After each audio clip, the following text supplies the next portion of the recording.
Welcome back to the Monday Morning Point Guard podcast. On today's episode, going to be talking expansion. I've heard a lot of rumors around a potential expansion in the league. So, what would it look like if we added a couple of teams, and what are the pros and cons of doing that? If you did enjoy the video, please be sure to like it as well as subscribe for weekly content. Also, the podcasts are now up on Spotify, so you can listen to the full episode uninterrupted there. And if there's a spot you agree with, disagree with, either reach out to us on Twitter or in that comment section, and we'd love to discuss with you. I've been hearing more and more rumblings and more rumors surrounding a potential league expansion in the NBA. So I think it's time that I cover this.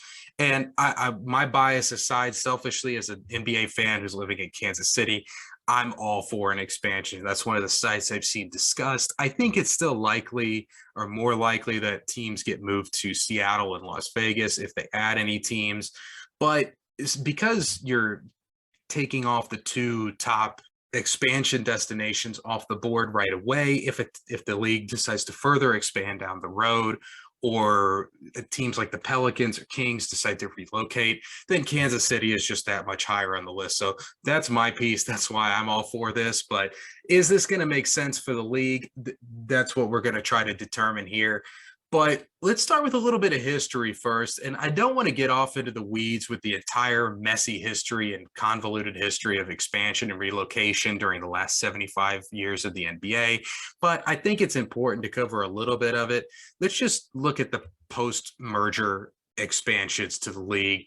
Anything before that, professional sports culture and just the world in general was just entirely different before the merger in 1976. And as far as the merger goes, that's just a completely different thing than a modern expansion. With the merger, you were adding a huge influx of talent by combining two professional basketball leagues. A modern expansion would have the opposite effect of that, where it's going to dilute the league a little bit talent-wise. So kicking things off in 1980, we had the Dallas Mavericks, and that gets us to 23 teams in the league. 1988, the Charlotte Hornets, who are now the New Orleans Pelicans, and the Miami Heat are added. So that gets us to 25. 1 year later, in 1989, the Orlando Magic and Minnesota Timberwolves are added. We're now up to 27 teams. 1995, they decide to add a little Canadian flair to the league and add the Toronto Raptors and the Vancouver Grizzlies. They are now the Memphis Grizzlies. That gets us to 29 teams. And then 9 years later, they add the Charlotte Bobcats, who are now the Charlotte Hornets, and that gets us to 30 teams. So before we really get into it, just a couple of funny tidbits here and a few facts.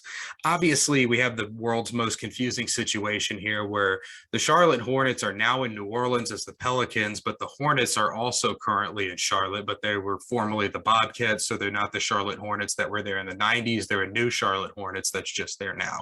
That's really weird, but also, how stupid is it that in a professional sports league, you have an uneven amount of teams and the conferences aren't split up evenly?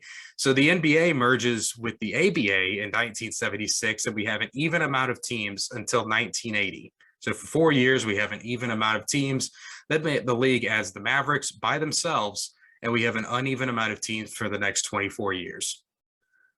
Also, conferences wise, the league didn't really do anything that made any sense. The Miami Heat spent their first season in the Western Conference, and the Baltimore Bullets, who are now the Washington Wizards, also spent some time in the Western Conference.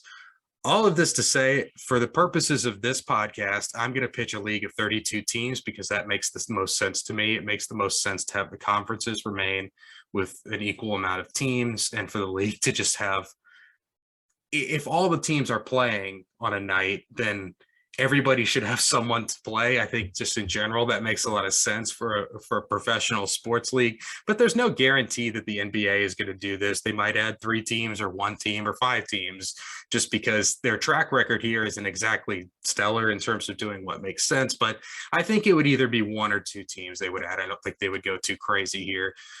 So just in general, why would the league want to expand or not expand? So let's just, for the purposes of this, let's cover it from a little bit from an owner's perspective and then just a general league health perspective. So obviously adding more teams to the league is going to thin out the talent that's on each roster. And the league went a little nuts with expansion during the late 80s and early 90s, and it really watered down the league and had a negative effect. even today, how many good players are there in each draft? Obviously, it varies year to year, but in terms of a bad team finding a good player, their odds are going to be much worse with many more teams competing for those players. And more players are going to get drafted. And obviously, some players who wouldn't normally get drafted are going to get picked and they might not belong in the league. Free agency wise, more teams are competing to sign fewer quality players in each free agent class, and that's going to spread out the talent even further. It's not as if adding two teams is going to drastically change most teams' starting lineups, but depth wise, it will. Currently, you might go 8 or 9 deep. Well, if the league expands, your 10th guy might have to step into that eighth man role, or traditionally, the seventh guy in your rotation now has to slide into the starting lineup. It's just going to move around your rotational pieces and role players up like 1 or 2 spots on your depth chart. From an owner side of things, I don't want to get too far into it just because this isn't a business podcast and I'd likely do a horrible job explaining it. The collective bargaining agreement and reading that isn't exactly a passion project of mine, but basically all the league's teams participate in something called revenue sharing, where in essence, all the teams are paying an equal percentage of their revenue into a pool that then gets distributed equally amongst the teams. So for teams like the Knicks and the Lakers, they're going to pay the same percentage of their revenue as the Grizzlies or the Kings, but because in the case of the Grizzlies, that percentage is in terms of actual dollars is going to be far less than what the Lakers are able to generate. And then that money gets sent out evenly amongst the teams. It's a way to keep the smaller market teams competitive and able to afford rising player salaries. And just in general, it allows those smaller market teams to remain profitable and competitive.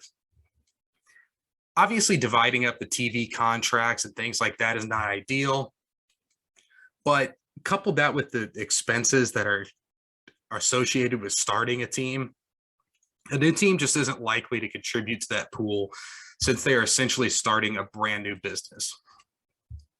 You have to hire a coaching staff, front office, branding people to design the logo and jerseys, day-to-day people like accountants, marketing people, finding the advertising and branding deals in your local TV contracts. You're doing all of this from scratch. Also, you have to build practice facilities, or maybe, God forbid, you have to build a new arena. Also, it's not as if you have a dedicated fan base right off the bat. You're building that fan base from scratch. You will have some buzz being the new team in town, but fans aren't necessarily going to be super loyal like they are to the well-established teams like the Celtics or Knicks or Bucks, as an example of a smaller market team. They're going to be loyal and care just because you exist, just because you're there. All of this to say, it's just really expensive to start a team, and it would likely be a handful of years before any new team is contributing to that profit sharing pot. So that might be a reason why the owners are less likely to want to expand the league. They don't want to have that revenue sharing pie split up even further, especially when the teams you're adding aren't necessarily contributing to it. So the main two negatives, just in conclusion, is it's going to dilute the league a little bit from a talent perspective, and then from an owner's perspective, it's going to dilute their profits. So why should the league expand? Because that's the direction I think they should take. Let's get the boring owner part out of the way first. I mentioned owners being hesitant to add teams because of the profit sharing aspect of the expansion, but why would that be different now? Well, we just had a pandemic and that emptied out all the arenas, and the shortened season really hit the owners financially. This is a business for most owners as opposed to like a passion project for them. In a case like the Buss family who owns the Lakers, this is their business. And for a lot of owners, this might be the main source of their revenue.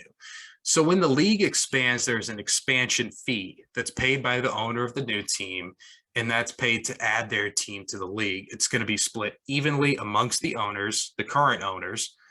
And you can think of it basically as just a team sale for a team that doesn't exist. It kind of works the same way. You're buying a team, but the team doesn't exist yet. And then based on a CBS article that I read and just rumors I've heard that the expansion fee is likely to be something like $2.5 billion per team. So if the league adds two teams, you're talking like $170 million per owner that we get to the that would go to the current owners. That would certainly help them offset some of the losses from the pandemic. Also, you could add a stipulation in there, like where the new teams don't pay into or receive any benefit from the profit sharing situation that we have for a certain amount of years until they are established and realistically able to contribute significantly to that pool. Let's go to the fun part here. So with the current state of the league, would we be able to survive adding 2 additional teams, or would the NBA become so watered down that the on-court product would really suffer? Let's start by thinking about what we're really asking here. If we add 2 teams to the league, those 2 teams can only have 15 players each, so we're adding 30 new jobs to the NBA. Would the on-court product really suffer if we took one minor rotational piece from each team? Likely not, and that's all we're really asking here. Just in general, I believe that now is one of the best times in the history of the NBA for expansion. The talent on basically every roster of the league is just really unbelievable. Even teams like Orlando, Houston, Detroit, they have some really solid players, and they have to make some really tough playing time decisions in certain spots. The Magic, they have a whole slew of guards that they'd like to play, young guys, but there's just not enough minutes to go around. And if you think specifically about the trust the process 76ers, those teams just don't exist anymore. Despite what records may say, eye test wise, these bottom feeder teams have some really quality players, whereas in the past of the league, those bottom feeder teams were just outright horrible. There was nothing to get excited about. Just in general, when I'm on Twitter, I'm always finding people that want their coach fired because they're not playing X player enough minutes. And it feels like every team has multiple of those guys that fans are clamoring to give them more minutes.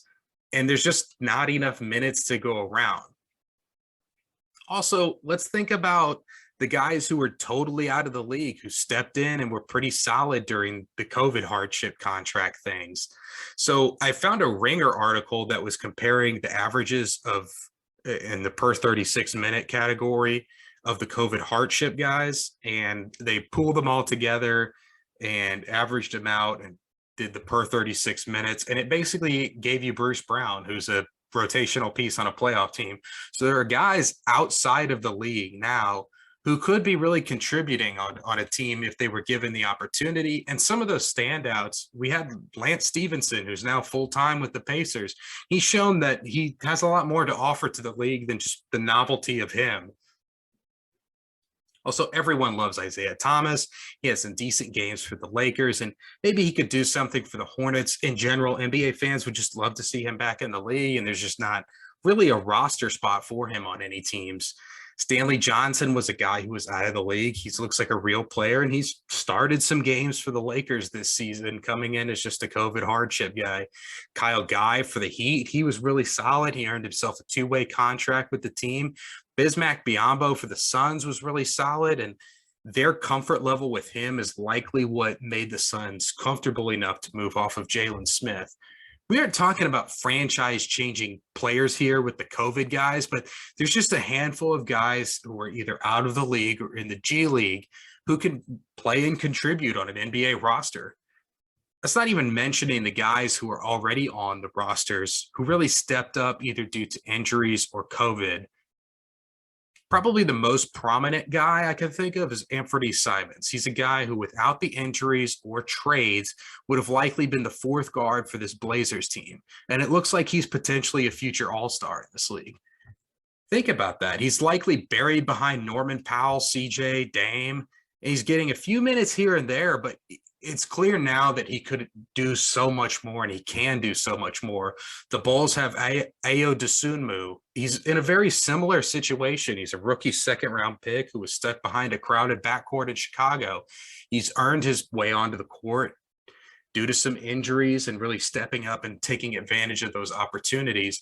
He's clearly just a really solid player. He makes solid playmaking decisions. He brings great energy, plays good defense.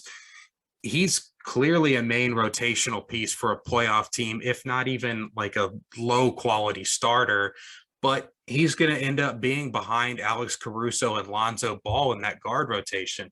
Bones Highland for the Nuggets. He's been really exciting this year, and he likely won't play that much when the Nuggets get back to full strength. Earlier in the year, they were missing Will Barton. They're obviously still missing Jamal Murray and Michael Porter Jr., but they've gotten Barton back, and it sounds like Porter Jr. and Murray are coming back sooner rather than later. The Heat have what seems like an entire roster full of these guys. Max Strus, Gabe Vincent, Caleb Martin, Omer Yurtseven. All of those were guys who weren't expected to have big roles at the start of the season, but they took advantage of their opportunities when they got them. And now it's hard to get them off the court or at least justify them not getting minutes. And the reality is there's just not enough minutes to go around for them. There are tons of examples of these types of guys this year. And that's sort of my point, is there's so much depth in the league that everybody feels like certain players aren't getting enough minutes, and there's just not enough to go around. Also, let's think about the last two draft classes we had. I've talked about during the Rising Stars game podcast how good all of those dudes in that game looked. It really didn't look like anyone didn't belong in the league, and many looked like they belonged in a rotation or as prominent role players or stars or at least quality starters. And you're talking about 24 guys between the last two drafts. That's a lot of really solid young players who belong in the league. And particularly when we think about the 2020 draft class. Going in, we didn't think that that was going to be a very good class. We thought it was going to be one of the weaker draft classes we've had in the last few years. And that just hasn't been the case. There's a lot of really solid players who came from that class, and that looks to be a similar case again this year. And clearly, just from top to bottom, the league is as talented as it's ever been. And there are cases of really talented dudes not getting chances they deserve just because there just aren't enough minutes to go around. And ultimately, as a fan, you might not care if Bones Highland or Omer Yurtseven are getting minutes, but the argument that you're going to be watering down the league by expanding just doesn't hold water, pun intended, with the current state of the league. So now let's get to the really fun part. What would the expansion draft look like if we were to do it this offseason, just as an example? Well, let's start by assuming that the rules would be very similar to the 2004 expansion. And so in summary here, each team can protect a maximum of 8 players, and they have to make at least one player available.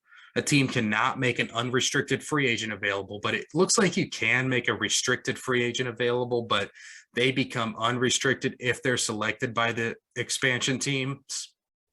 So my understanding is if a guy like DeAndre Ayton, who's available this offseason as a restricted free agent, if he was drafted by an expansion team, that expansion team would not retain his rights to match any contract offer that he got in the offseason. He would have to choose to go back there. Also, expansion teams can only draft one guy from each team. So if you draft Russell Westbrook, you can't then take Kendrick Nunn later down the line. What a shame.